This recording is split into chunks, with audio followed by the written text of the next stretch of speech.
Bom dia, pessoal. Bem-vindos a mais uma sessão de webinar da Iniciativa Z. Meu nome é Rafael Ireno e hoje estamos aqui para falar de Data Privacy Passports. Tá? O que é isso, né? Como a gente aplica esse negócio?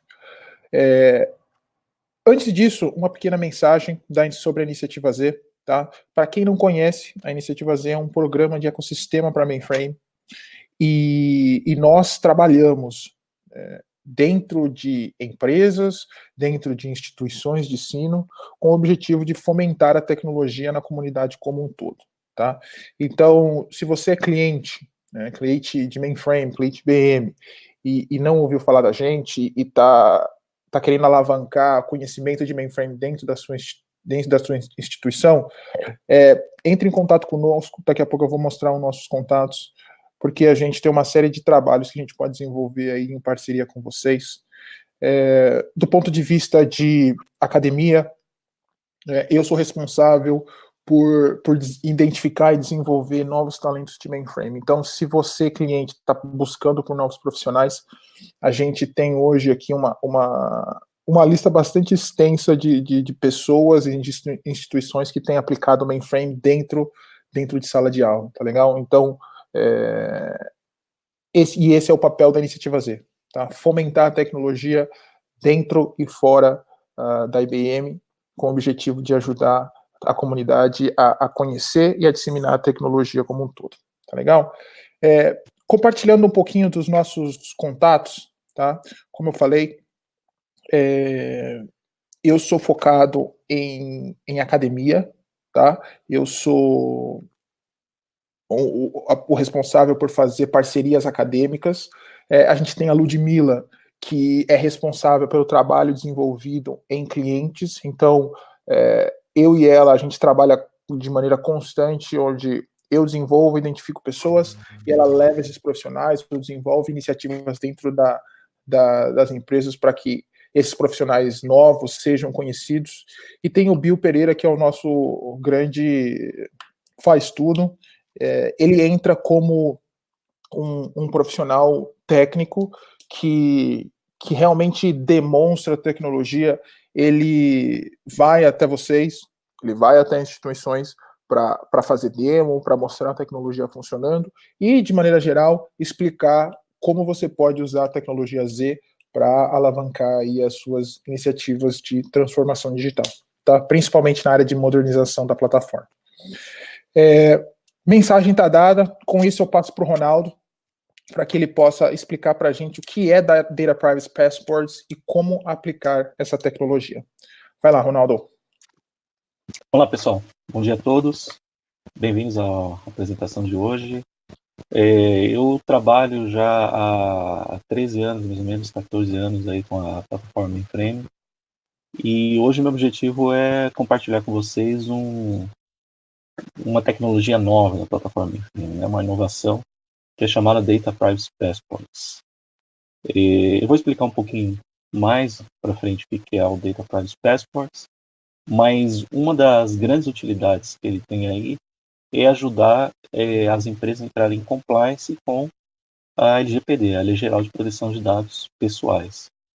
Então a minha intenção aqui, qual que é o objetivo? Primeiro eu vou apresentar um pouquinho da LGPD, né? Fazendo aí um overview, quais são os objetivos da LGPD, que cuidados que as empresas têm que tomar com os dados pessoais a partir da vigência da lei. E aí depois apresentar também como é que o Data Privacy Passport, essa nova tecnologia que a IBM lançou esse ano, né? Ela está disponível a partir desse ano, a partir de fevereiro desse ano. Como é que ela pode ajudar as empresas a entrar em compliance com a LGPD e também garantir a privacidade de dados que hoje são gerados, por exemplo, dentro da plataforma mainframe e são copiados para outros ambientes. Então, são esses meus dois objetivos aqui. Bom, primeiro, LGPD, conforme vocês estão vendo aí no slide, né? É uma lei que busca garantir a privacidade dos dados pessoais de todos os cidadãos brasileiros. Então, é uma lei que foi sancionada em 2018, inspirada muito no GDPR, que é uma lei semelhante para a privacidade de dados da União Europeia. Então, ela usou as mesmas bases legais, as mesmas premissas para, digamos, para você ter privacidade, né, para que as empresas que manipulem dados de clientes poder garantir a privacidade desses dados, para que esses dados não sejam vazados para terceiros, sem a devida autorização e por aí vai, né? E essa lei, ela era para estar em vigor esse ano, em agosto desse ano, porém, aí, com os últimos problemas que a gente teve de quarentena, pandemia, por conta do Covid-19, ela foi prorrogada até o momento para maio do ano que vem. Tá? Então, esse é o tempo que as empresas têm para se adaptar para entrar em compliance com a LGPD. E a LGPD tem vários aspectos aqui que eu vou explicar um pouquinho e depois eu vou focar na privacidade. Bom, o objetivo da lei, qual seria? Né?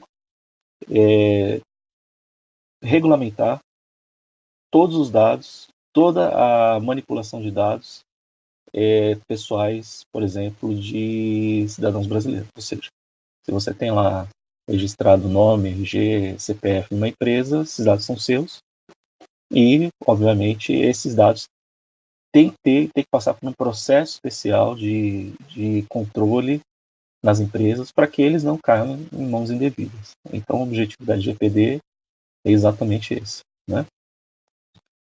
Então, ela tem essa parte da regulamentação.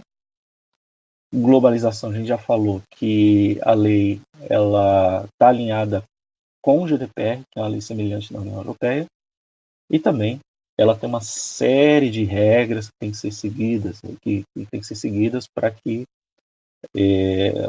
os dados sejam manipulados da forma correta nas empresas. Então, o que quer dizer isso aqui? Isso quer dizer que todas as empresas que trabalham hoje com dados pessoais vão necessitar passar por um processo, já estão passando, né? Com certeza a maioria das empresas já está, pelo menos grandes, já buscando se regulamentar, está de acordo com a lei. Então vai ter uma série de processos que as empresas vão ter que transformar para que isso seja possível, né? Então, em empresas grandes aí, não é incomum você ver áreas hoje dedicadas à aplicação da LGPD, porque é uma, digamos, uma aplicação multidisciplinar, que varia desde toda a cadeia de processo das empresas, que talvez tenha que mudar, né, para coletar as informações, e também tem um lado também dos sistemas de informação, que é a nossa parte aqui, que os dados têm que estar protegidos para não serem devidamente copiados, vazados para qualquer outro lugar. Bom, o que é o dado pessoal, né, que a lei regulamenta, né? Então, eu já falei um pouquinho aqui, mas um dado pessoal basicamente é qualquer informação que identifique um indivíduo em particular, obtidos em qualquer tipo de suporte, ou seja, papel, eletrônico, etc. Então, qualquer cadastro, né, vamos dizer assim, qualquer cadastro que um usuário preenche em qualquer lugar é considerado uma informação pessoal. Então, como nome, endereço, localização, informação de saúde, perfil cultural, qualquer coisa que o usuário insira ali para se identificar perante a empresa a qual ele está realizando o cadastro. E aí, o que vai mudar hoje com a LGPD? Né? Porque o que a gente faz? A gente insere as informações ali e a gente fornece as informações para determinada empresa, se cadastra em determinado site, por exemplo, site de compras, um site de notícias, qualquer outro tipo, qualquer site, e o problema é que a gente não sabe o que acontece com as informações depois, né? Então, como é que a gente tem o melhor controle das informações que a gente compartilha com as empresas? Um instrumento para isso, óbvio, é a LGPD. E o que vai mudar, então, aí com a LGPD? Né? Então, toda hora, por exemplo, que você fizer um cadastro, fornecer alguma informação pessoal sua para uma empresa, nós teremos o direito, nós como cidadãos, teremos o direito de saber como as empresas tratam os dados pessoais. Então, como, por que coleta, como esses dados são armazenados nas empresas, por quanto tempo que essas informações serão guardadas nas empresas e também, eu acho que é o mais importante de tudo, com quem compartilha, né? Então, a empresa, toda empresa que coletar as informações vai precisar deixar isso claro para os cidadãos aí brasileiros. Eu não sei se vocês tiveram já a oportunidade de se cadastrar num site, qualquer site de informações da Europa, etc. Mas eles têm lá, na hora que você vai se cadastrar no site, algumas empresas brasileiras já se adequaram a isso também, eles fornecem lá uma série de informações, né? Como é que seus dados vão ser processados, com quem vai ser compartilhado. Então, isso é fornecido lá no momento do cadastro, né? Você entra no site e muitas vezes está nos termos e condições, mas uma premissa da lei é deixar isso claro também, né? Deixar isso destacado nos termos e condições de cadastro. Então, isso vai estar lá e isso tem que estar, senão não está em conformidade com a LGPD. Bom, e quais são então as principais disciplinas para a LGPD acontecer na empresa? Como eu disse antes, são múltiplas disciplinas, né, que envolvem desde processo a dados, mas quais são as principais aqui? A primeira delas é o que a gente chama de governança de dados, né? Digamos assim, governança de dados é a empresa basicamente saber aonde que o dado está e por quanto tempo ela tem que reter aquela informação. Tá? É basicamente isso daí. Então a empresa tem que ter uma disciplina de governança de dados, digamos assim, bem fundamentada, bem gerida, para que ela consiga ter total rastreabilidade e controle dos dados que ela está armazenando no ambiente. Proteção de dados, óbvio. Proteção de dados por quê? Proteção de dados para que os dados que são confidenciais, principalmente, né, que são os dados pessoais dos cidadãos sob a LGPD, para que esses dados não sejam violados ou obtidos de forma ilegal. O que é isso? Seria, por exemplo, um ataque cibernético, né? Ou seria também um ataque interno nas empresas, que é muito comum, infelizmente, né? Então, aliás, a forma mais comum de vazamento de dados, né, de pessoas, cadastros, etc., infelizmente tem sido por ataques internos. Então, assim, proteger os dados do cidadão mesmo para as pessoas, mesmo digamos assim, mesmo dos funcionários que trabalham na empresa, eles não terem direito a acessar os dados pessoais, né? Então, essa é a proteção, garantir que esses dados não sejam vazados, hackeados, copiados para fora do ambiente onde eles estão armazenados. Passou rapidinho aqui. E tem outras disciplinas também, como a 3 aqui, que é a resposta a incidente. O que é isso? Então, se acontecer algum vazamento de dados, se acontecer alguma tentativa de vazamento de dados, a empresa precisa estar preparada com processos e também com notificações a usuários se os dados forem vazados, porventura vazados, né?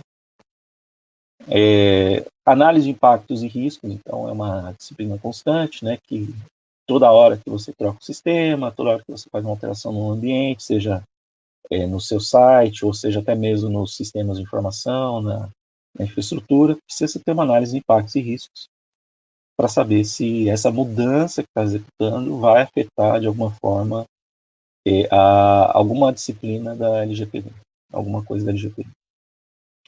Também tem o tratamento de dados, retificação, exclusão, ou seja, todo tratamento de dados precisa estar previsto, como ele será feito, e também precisa caso, isso é importante também da lei, caso o usuário final, que é o cidadão, exija que a empresa X não tenha mais os dados, que ela pague todos os dados de cadastro, nome, RG, CPF, qualquer outros dados pessoais, o cidadão vai ter direito de fazer isso. Tá? Então, se a gente não quer mais o cadastro em determinada empresa, nós vamos ter o direito de fazer uma solicitação para essa empresa para que ela delete todas as nossas informações pessoais. Então, isso também é importante. Tá?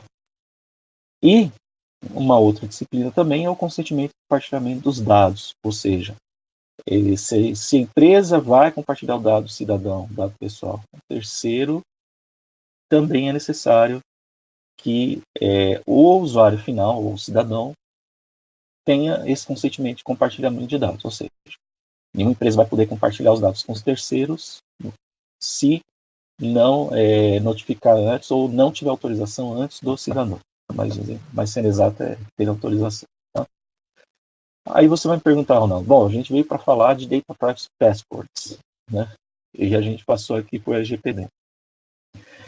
Como é que o Data Privacy Passports, que é essa nova tecnologia, vai ajudar a eu entrar em compliance com a LGPD, eu como empresa? Né? Assim, a LGPD é uma, digamos, como vocês estão vendo aqui, é multidisciplinar. Né? Então, o Data Privacy Passports, na verdade, ele vai ter atuação especial em duas disciplinas, que eu vou sinalizar agora para vocês aqui, que é a 2 e a 5. Tá? Então, esse é aqui que a solução vai ajudar. Primeiro, na proteção de dados.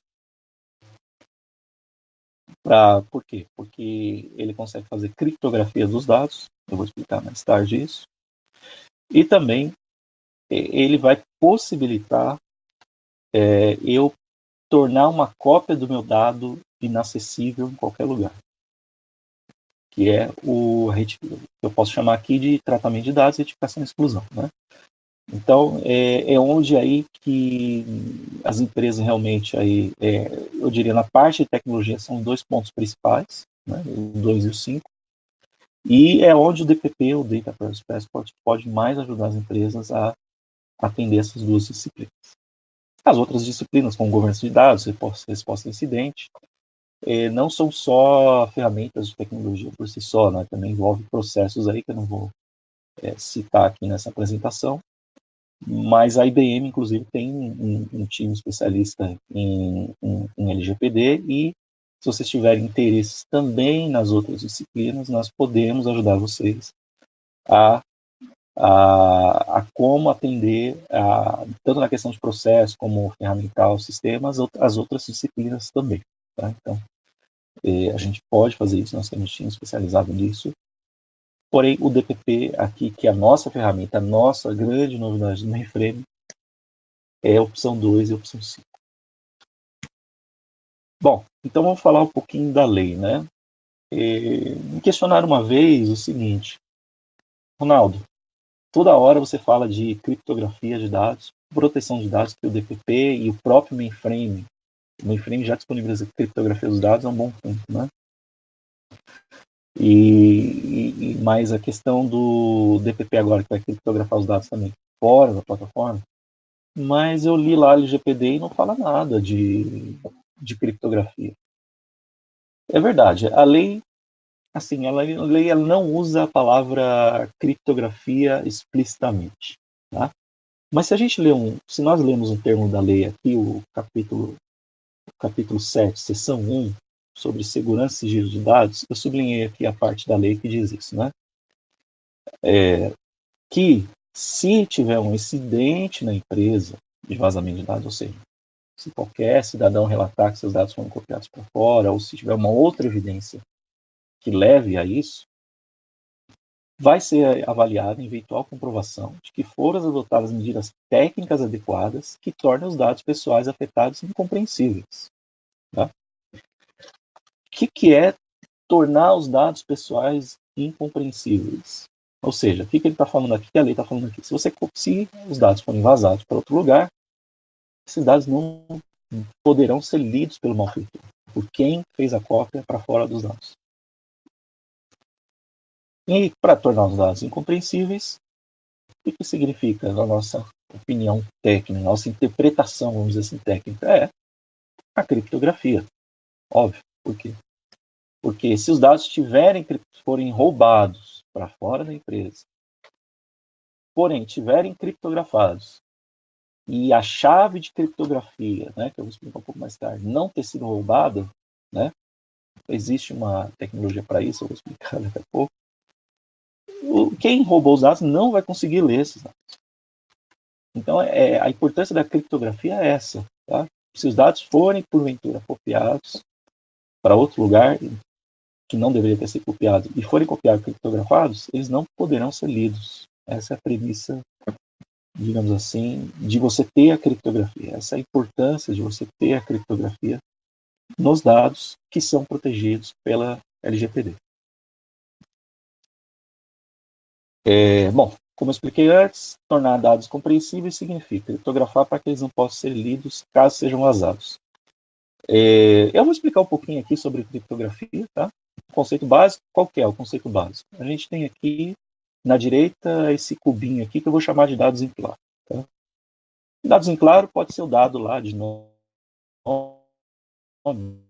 RG, CPF. E aí, quando eu combino isso com uma chave de criptografia, tá? E também eu combino junto com a chave de criptografia um algoritmo que faz a criptografia, acho que você já ouviu falar de, por exemplo, AES-256, RSA-2048, todos esses são algoritmos de criptografia que combinam em si dados em claro, combinam a chave de criptografia. Aí nós temos os dados criptografados. Tá? E vocês viram aqui que uma peça importante da criptografia, obviamente, é a chave. Né? Então, eu preciso aí ter um sistema que vai fazer a proteção dessa chave, porque essa chave não pode sair do sistema. Né? E aí que eu vou entrar na nossa plataforma, no mainframe. Né? Por quê? O mainframe hoje, ele trabalha aí com criptografia, com chaves de criptografia, com um hardware especializado em fazer criptografia e em também proteger a chave de criptografia. Então, o mainframe tem essas duas disciplinas, né? Ele não só faz a criptografia muito mais rápido, ele tem processadores especializados para fazer criptografia, isso desde os anos 90, tá? Como ele tem um hardware em que eu possa armazenar essa chave de criptografia e como ela está armazenada no hardware, ela não está armazenada em disco, em nenhum outro lugar, ela está armazenada dentro de uma placa especializada para fazer criptografia, a famosa CryptoExpress. Essa chave não pode ser copiada para nenhum outro lugar. Tá? Então, existe até ela passa até por regulamentações americanas, a FIPS, né? Em que atesta que ela tem um nível 4, ou seja, que ela é resistente para essa chave, uma vez inserida ali dentro da placa, ela não vai poder ser copiada, extraída para nenhum outro lugar.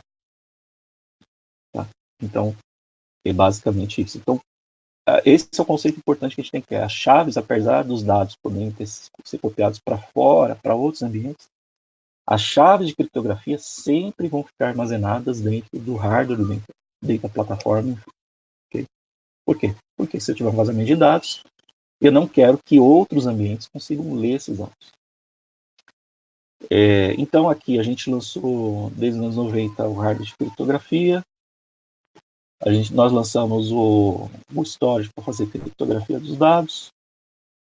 Temos aqui, que a gente lançou em 2017, que a gente chama de Pervasive Encryption, acho que vocês já tiveram a oportunidade de ver, que é basicamente a plataforma ela ganhou a capacidade de fazer a criptografia dos dados que estão armazenados dentro do mainframe, 100% dos dados, de fazer isso de forma transparente, sem alteração de aplicação. Então, em 2017, a plataforma ganhou essa capacidade. E agora, em 2020, nós ganhamos a capacidade de comprar o mainframe com a funcionalidade do Data Privacy Passports, que é o que eu estou apresentando aqui, para os dados, para também proteger os dados que são copiados para fora da plataforma. Ou seja, se aquele dado for copiado para um banco de dados em plataforma distribuída, nasceu no mainframe, foi copiado para uma plataforma distribuída, ele também estará protegido pelo mainframe. Essa aqui é a grande funcionalidade, muito interessante, né? E a chave, obviamente, que vai fazer isso, vai continuar armazenada no mainframe, porém os dados poderiam ser copiados para outros lugares.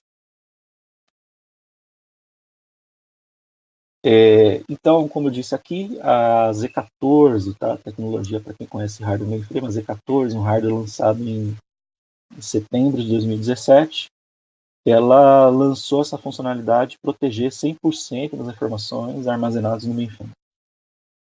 E agora, o novo hardware Z15, que nós lançamos em setembro de 2019, e ele com a funcionalidade do Data Privacy Passports, ela também agregou aí digamos, a funcionalidade de proteger os dados e também garantir a privacidade dos dados, ou seja, se eu copiar esses dados para outros lugares, somente eu consigo ter esse dado acessado por quem deve acessar ele. E eu tenho também aqui no final a prova, ou seja, tenho uma série de logs de auditoria para saber quem acessou esses dados e quem tentou acessar os dados e não conseguiu.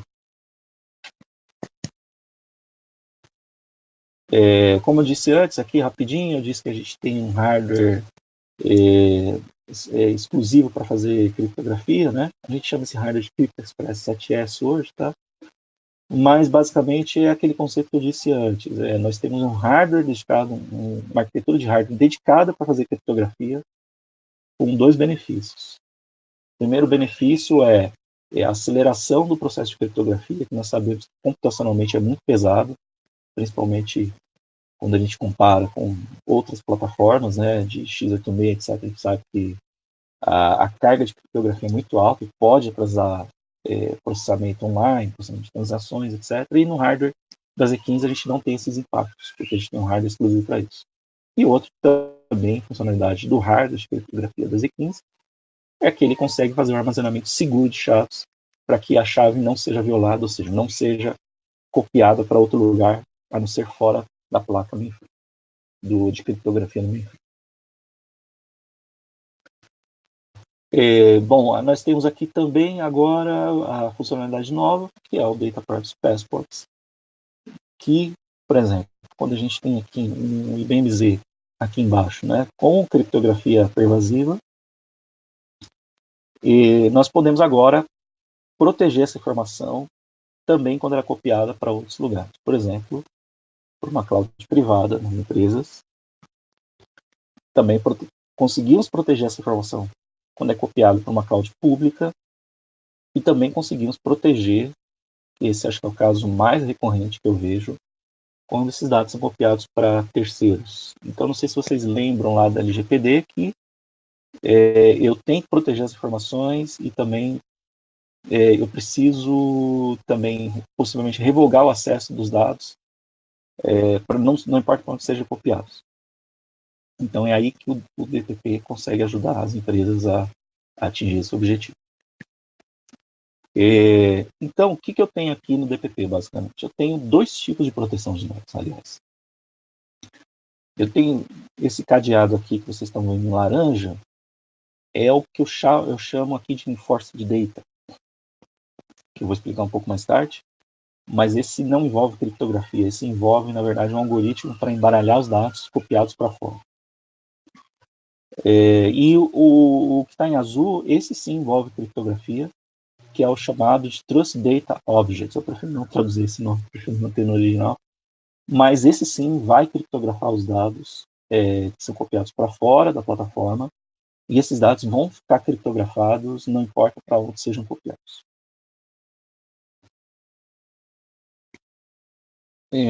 Entrando um pouquinho aí no conceito técnico de como funciona o DPP, das duas formas de dados que ele trabalha, eu vou começar por essa de baixo aqui, que é o tal do Enforced Data. Tá? O que ele é, na verdade? Ele é uma extração, uma cópia de dados, aonde ele embaralha os dados, ou ele coloca uma máscara, como vocês quiserem citar aqui. Então, esse exemplo aqui desse nome aqui, né, do Michael Jordan, ele embaralhou e colocou um monte de X aqui, quando um usuário que tem pouca autorização no ambiente, como um administrador, por exemplo, de dados, faz uma cópia de dados. Então, ele embaralhou e colocou um monte de X aqui, né? Isso é irreversível, né? Ou seja, isso é realmente para que o dado, quando copiado para fora da plataforma, ele seja aí mascarado. e também não tem aí como usuário X um administrador de sistemas, um DBA, qualquer, digamos assim, qualquer pessoa que não tenha a devida autorização, a necessidade de autorizar a autorização para ler o dado em claro, ele vai copiar esse dado para ele vai copiar mascarado. Assim eu consigo proteger a informação. O Protect Data, que é o conceito que vocês estão vendo aqui em cima, esse dado aqui, o que ele faz? Eles são dados são encriptados lá no DPP. Ou seja, vai existir lá um sistema no Z, que é chamado de, digamos, de Passport Controller, eu vou explicar um pouco mais tarde. E o que ele faz? Na hora que você faz uma extração de dados para fora da plataforma, ele, antes de enviar o dado para fora da plataforma, ele vai encriptar isso com uma chave dele, uma chave gerada no DPP, lá no mainframe, lá nas Z15, né? Com isso, o que eu vou fazer? Eu vou garantir que toda a informação que sair dali vai sair criptografada. Tá? E como é que então eu vou conseguir ler as informações, eu vou conseguir decifrar as informações no futuro? Eu vou ter que, na verdade, voltar para o DPP e pedir para ele decifrar os dados com a chave que ele tem. Então, se o usuário tiver autorização para decifrar os dados, ele vai voltar no DPP, vai ler as informações e aí vai conseguir obter os dados em claro. Aí depende muito das configurações do DPP. Tá? Indo aí para o próximo slide, então, essa arquitetura que a gente tem aqui do DPP. Então, nós temos aqui, na esquerda, por exemplo, nós temos o ambiente fonte, tá? Que é um ambiente, por exemplo, o ZOS tradicional. Poderia ser também um Linux Zen, mas aqui eu estou citando um exemplo como o ZOS tradicional. Aqui na esquerda, onde a gente tem, por exemplo, dados ali protegidos já com criptografia interna na máquina, para prever o encryption. E aí nós temos aqui, por exemplo, base de dados em MS, pode ser em DB2, pode ser dados sequenciais, para quem conhece aí no mainframe, em Visan, por exemplo, ou Visan, né? Sequencial Visan, que são dados mais do sistema operacional, dados assim com a arquitetura mais do sistema operacional ZOS. E esses dados aqui, eles estão protegidos aqui, né? Porém, imagina que alguém queira copiar essas informações para fora. Como é que vai ser feito, então? Essas pessoas que vão querer, por exemplo, o administrador ou qualquer outra pessoa, querer copiar os dados dos ZOS para fora da plataforma, eles não mais vão ter autoridade para fazer isso direto no ZOS. Eles terão que passar por essa entidade aqui no meio, que faz parte do DPP, tá? Isso é o DPP puro, que é o que a gente chama de Passport Controller. Então vai ter um serviço lá. Na verdade, isso é para quem conhece o mundo mainframe, isso é uma LPAR. Tá? É uma LPAR que roda uma variante do Linux lá, que a gente chama de Secure Service Container, onde tudo é criptografado. E lá dentro desse Passport Controller, eu vou ter 3 componentes importantes. Vou ter a lógica, eu vou ter as chaves que fazem as criptografias dos dados, são copiados para fora, e eu vou ter também as políticas, tá? Então eu vou também ter as políticas aí para fazer a criptografia dos dados. Ou seja, dependendo de qual usuário copiar, qual dado está sendo copiado, eu vou aplicar ali uma política para ou fazer enforce do dado, conforme vocês viram antes, ou para fazer a criptografia dos dados, ou para combinar os dois. Né? E aí, qual o resultado que eu vou ter disso? O resultado vai ser aqui na direita, né? Eu vou ter lá a base de dados, por exemplo, Postgre, Oracle, ou Data Lake, para que trabalha aí com ETL, esse tipo de coisa, com Big Data. Eu vou ter todas as informações encriptadas quando estiverem, por exemplo, copiados para outras plataformas. Então, elas vão estar encriptadas aqui, e a chave de criptografia vai estar na Z15, no mainframe IBM Z15. Tá? É requerido aqui para o Passport Controller, o DPP, rodar em Z15. Tá? Porém, esses sistemas EOS que estão aqui, eles não necessariamente precisam estar em Z15.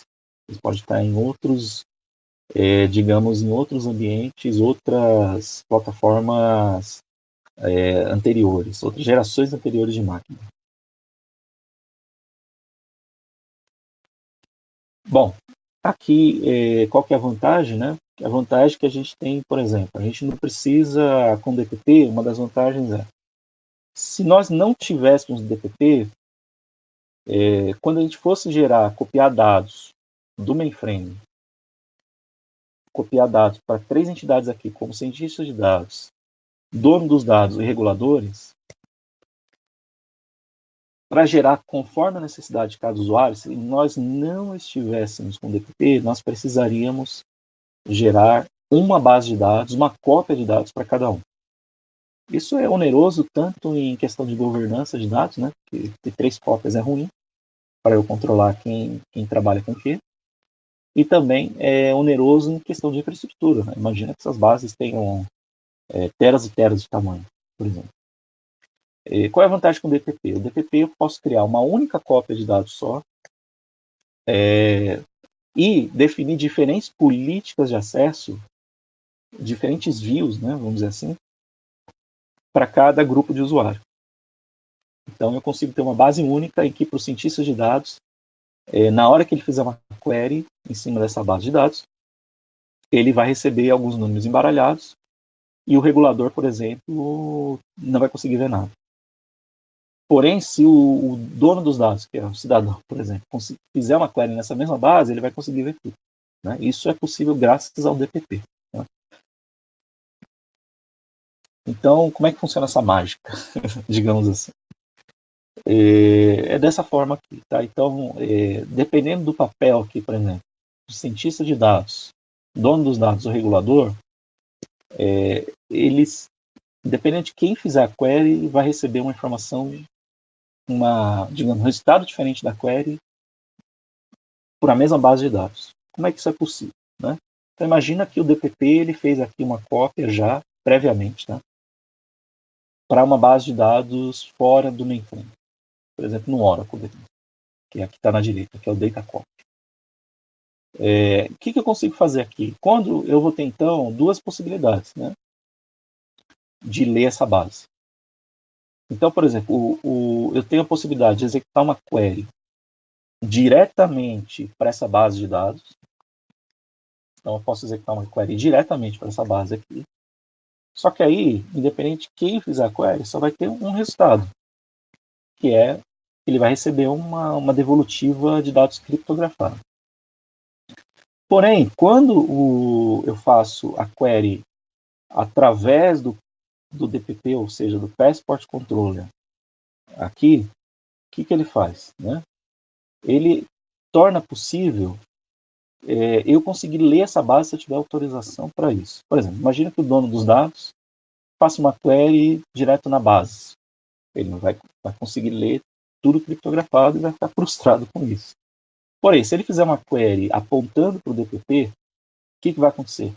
O DPP, através da política, vai falar que ele tem autorização para ler as informações, vai voltar, o DPP vai de forma transparente extrair esses dados da base de dados, vai trazer os dados de volta para o DPP, e aí o DPP ele vai usar a chave que ele tem internamente para decifrar as informações. E assim o dono dos dados vai conseguir ver as informações em claro. Tá? Então assim, as queries aqui, elas passam a ser executadas, para quem quer ler os dados criptografados, elas passam a ser executadas direto no DPP, em vez de se executar na base final. Tá? Então é assim que o DPP atua. Outra coisa importante também que o DPP pode ajudar com a LGPD é protegendo cópias dos dados. Por exemplo, quando os dados são copiados para fora da plataforma, eles são copiados criptografados sem a chave. Né? A chave só fica lá dentro do DPP. Aí, imagina que esse dado aqui, que essa informação, ela foi copiada para outros ambientes. você tem múltiplas cópias das cópias, você nem tem o controle de quantas cópias vão ser feitas da sua cópia, né? Todas essas cópias estarão protegidas porque elas serão copiadas, criptografadas, né? Isso é importante. E existe um ponto importante na DPP, que é você revogar, se um usuário final solicitar, né, para revogar o acesso a dados ou excluir as informações, você precisa ter esse controle, mesmo que você tenha copiados para terceiros, né? E o DPP ele te ajuda a fazer isso por quê? Porque imagina que você tem aqui a cópia, duas cópias de dados, a cópia 1 e a cópia 2. Se a cópia 1, eu preciso revogar o acesso de todo mundo à cópia 1, não importa para onde ele tem sido copiado, eu posso simplesmente tomar uma medida radical lá, como excluir a chave do DPP. Ou seja, aquela cópia de dados que for feita para outros lugares, ninguém mais vai poder acessar, porque a chave não vai existir mais, né? Lembra, todo mundo que vai ler a informação que foi copiada para fora precisa bater no DPP, voltar no DPP para ler essa informação. Ou seja, se a chave estiver excluída, eu não vou conseguir ler mais aquela informação. Então é assim que eu consigo proteger a informação, não importa para onde ela tenha sido copiada. Okay?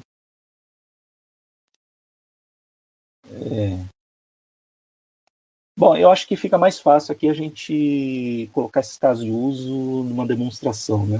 A gente tem aqui uma demonstração e eu vou fazer agora um pouquinho dessa demonstração acessando a interface lá que tem acesso ao ambiente do DPP para nós vermos esses casos de uso. Tá? Então só um minutinho que eu vou fazer a transição das telas.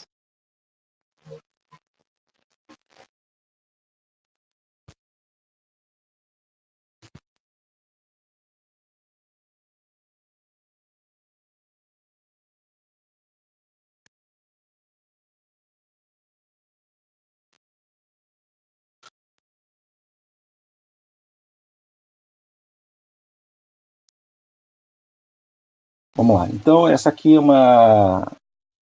só lembrando, tá? O DPP ele ainda não tem interface. A interface dele é texto, por enquanto, tá? Na hora que eu configuro as políticas, etc. Mas hoje é possível, né, você criar interface web gráfica personalizada para o ambiente. Tá? Então essa aqui é uma interface que foi personalizada para o ambiente, onde nós temos aí como mostrar de forma mais didática como é que funciona o DPP.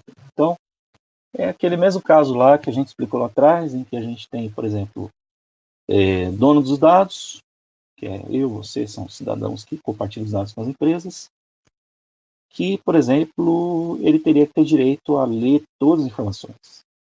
Então, qualquer informação que ele tentar acessar, ele tem que conseguir ler. Já o administrador de dados, que é alguém que trabalha com o sistema operacional ou trabalha com a infraestrutura do banco de dados e por aí vai, esse usuário não precisa ler qual é meu nome, meu CPF, etc. Então, nós temos aqui que ele não precisa ler as informações, né? Então, está aqui. Então, todo dado, nós vamos estabelecer uma política de que todos os dados precisam ser mascarados.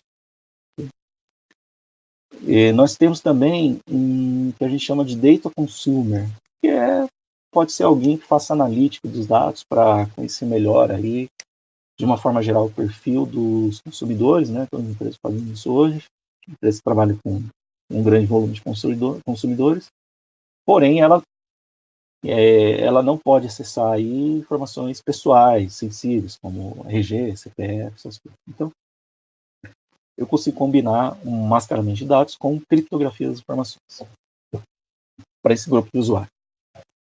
E aí, eu tenho, por fim, aqui o invasor, né? Seja ele interno ou externo, que não tem que ter direito a acessar nada.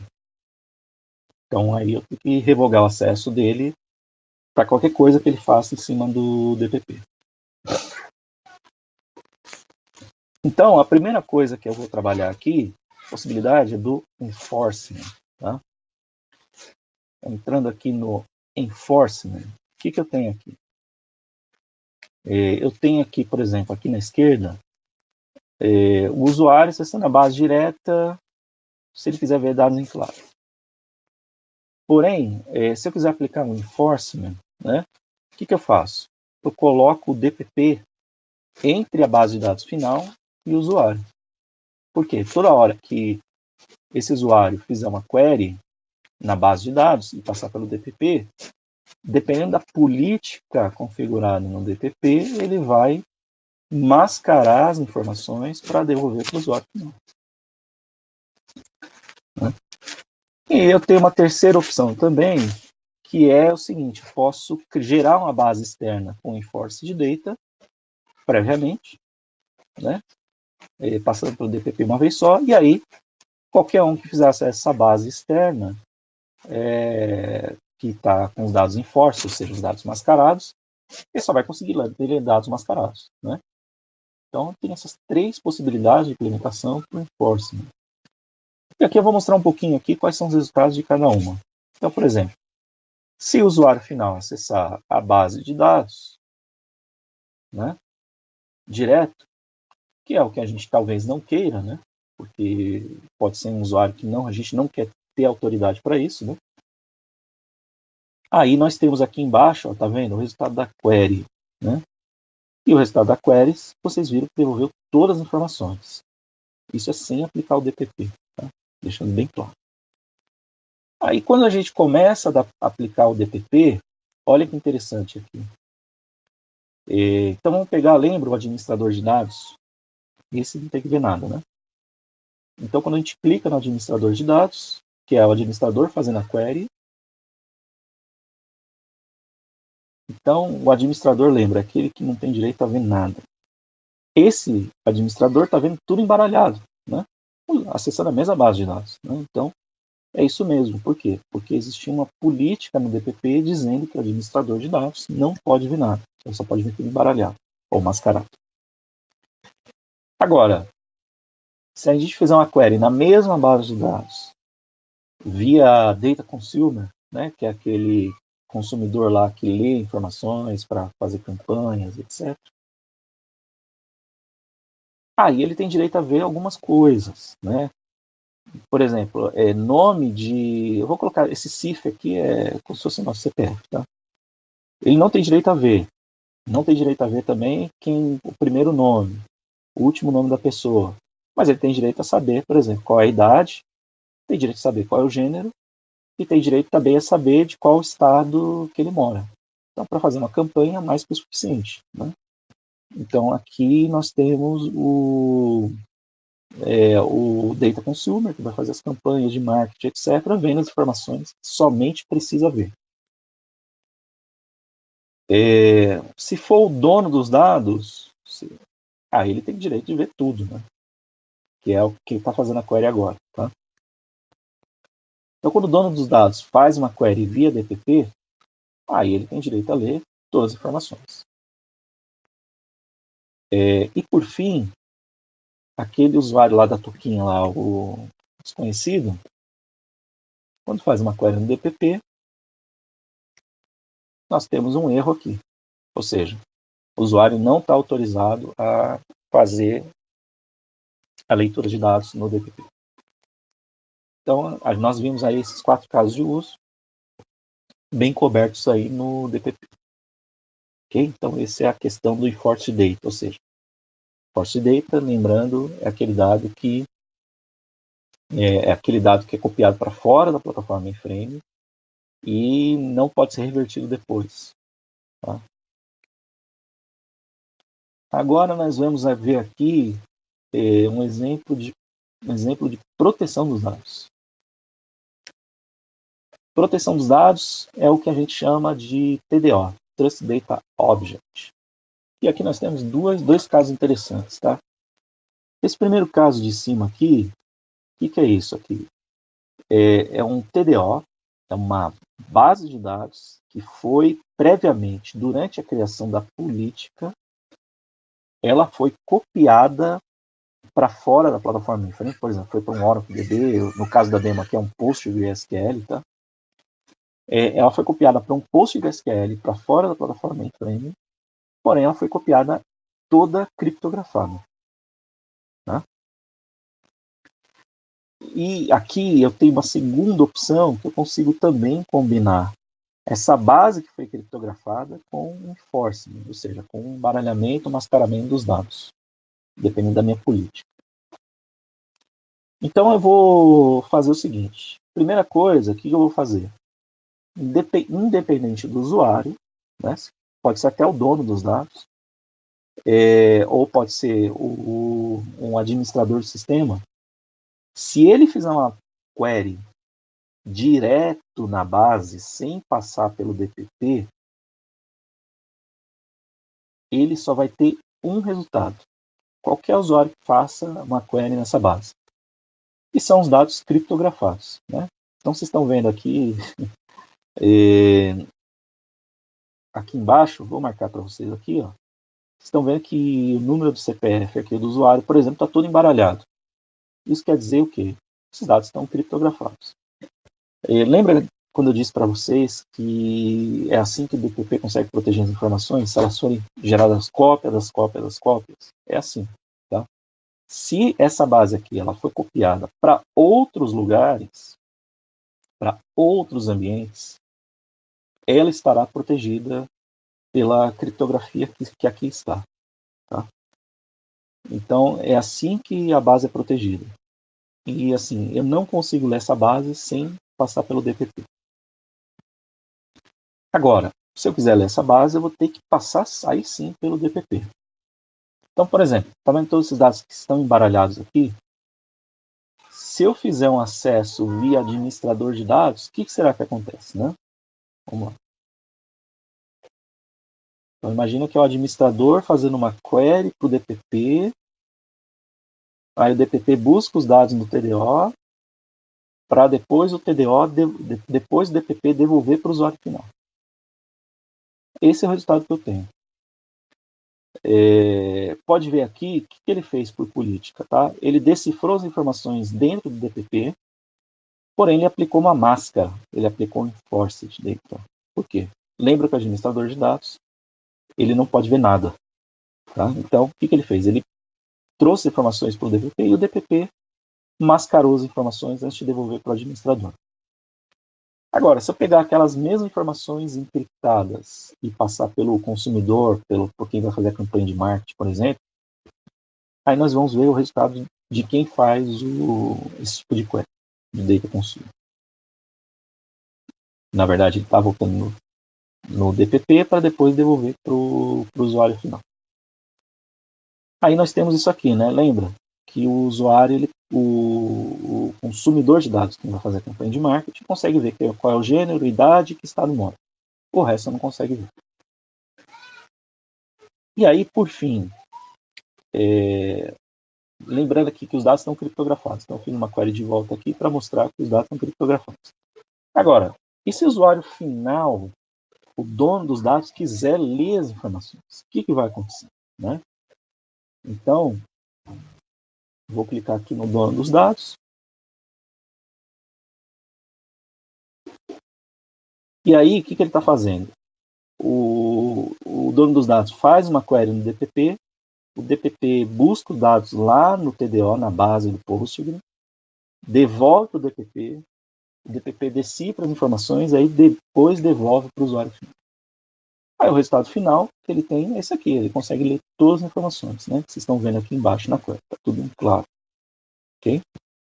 Então é assim que o DPP consegue fazer a proteção. E por fim, usuário desconhecido, ele não consegue ler as informações.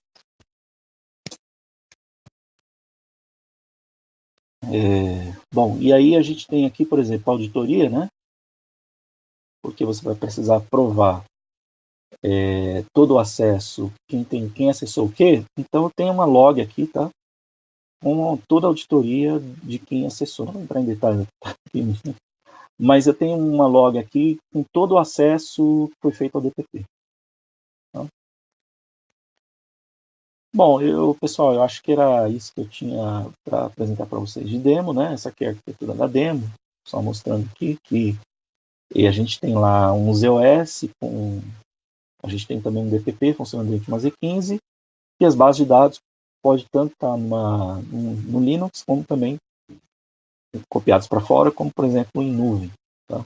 Em outras plataformas aí de cloud, ou até com Power, on-premise, etc.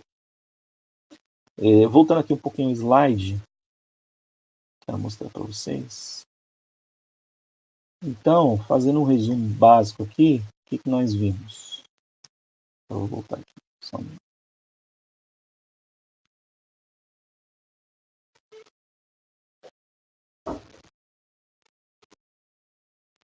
O que nós vimos aqui? Né? Que o DPP ele consegue ajudar com proteção de dados e tratamento de dados, retificação e exclusão, quando a gente fala de LGPD. Okay?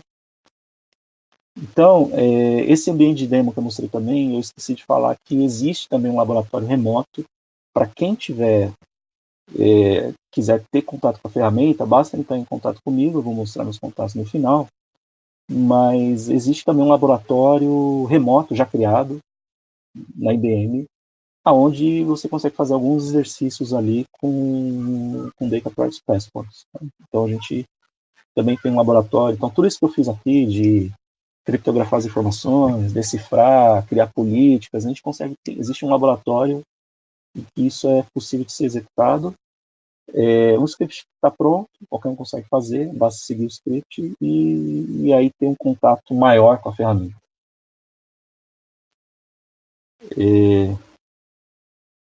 Bom, Rafael, eu acho que eu tinha que apresentar isso. E a gente tem aqui também teremos novas próximas sessões. Então não percam. Teremos dia 3 de junho de 2020 às 10 horas, dicionário de arquitetura de Z a Z. 10 de junho de 2020, às 10 horas também. Armazenamento de dados e integração com o ambiente cloud. E, por fim, 17 de junho de 2020, eu vou fazer uma nova apresentação aqui, então fique à vontade. Como explorar ou explorando criptografia no mainframe. Então, eu vou falar nessa apresentação dia 17, como usar criptografia no mainframe, não só para o DPP, mas também para outras opções também, tá? Então, tanto no ambiente ZOS como no Linux, existem múltiplas possibilidades, por exemplo, Java explorando criptografia, no mainframe explorando o hardware de criptografia, e eu vou falar um pouquinho sobre essas opções aí no dia 17 de junho. Então, não percam. E, se tiverem qualquer dúvida, nós temos um canal do Slack também, que vocês podem falar conosco sobre a iniciativa Z. Então, estão aí os canais. E acho que tem um chat aqui do lado, né? Eu acabei não lendo. Vamos ver se tem alguma dúvida. Legal. E à vontade. Se vocês quiserem, não sei, fazer alguma pergunta, fiquem à vontade.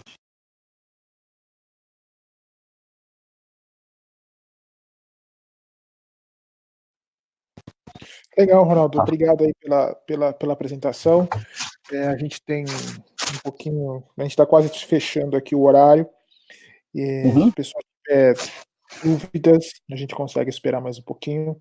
Sem dúvida nenhuma, DPP é uma das tecnologias aí mais diferenciadas na plataforma e a gente vê aí uma grande calma aí para a utilização da tecnologia, né? Você começou falando desde LGPD e da questões de acesso e tudo mais, então sem dúvida nenhuma é uma tecnologia bastante relevante aí para os dias de hoje e para as necessidades de negócio, do ponto de vista de segurança e privacidade, né?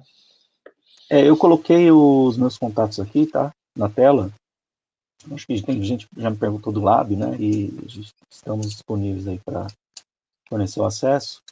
Então, basta entrar em contato comigo no e-mail que está na tela, ronaldo.r@br.com, se vocês tiverem alguma dúvida sobre o DPP ou até mesmo tiverem aí, quiserem ter acesso ao Lab, a gente cria um plano com vocês de acesso ao Lab, tá? Então, fiquem à vontade. Legal. Beleza, Ronaldo. Tem uma pergunta rapidinha aqui. Esse ambiente de demonstração não tem nada a ver com o Master the Mainframe, tá legal? Esse é um outro ambiente diferenciado para fazer demonstração específica da tecnologia, não tem nada a ver com o Master the Mainframe. Isso, não tem. Beleza. E agradeço a presença de todos e qualquer dúvida, estou à disposição. Legal. Pessoal, mais uma vez, a gente aqui da Iniciativa Z agradece a participação de vocês, a gente está tendo um engajamento enorme aí da comunidade de Z, tanto das pessoas que já são da plataforma e outras pessoas que são interessadas, que têm visto aí a quantidade de coisas que a gente tem dentro da plataforma. Então é bem legal ver a comunidade crescendo. Hoje a gente tem o quarto maior grupo de meetup da IBM, né, e ele é focado em mainframe, então acho que diz muito sobre o interesse na tecnologia, e eu agradeço a vocês, né, vocês que fazem isso acontecer. A gente vai continuar trabalhando, a gente está fazendo bastante coisa remota, assim que a situação voltar ao normal, a gente vai voltar a poder se ver, né, pessoalmente, para a gente estender aí também o conhecimento da tecnologia de maneira presencial. Legal? Com isso, tá, Ronaldo? Obrigado. Eugênio estava aqui escondidinho, só vendo se ia ter alguma pergunta. Obrigado também pela participação. Obrigado, e até a próxima. Valeu, galera. Até mais. Até mais. Um abraço.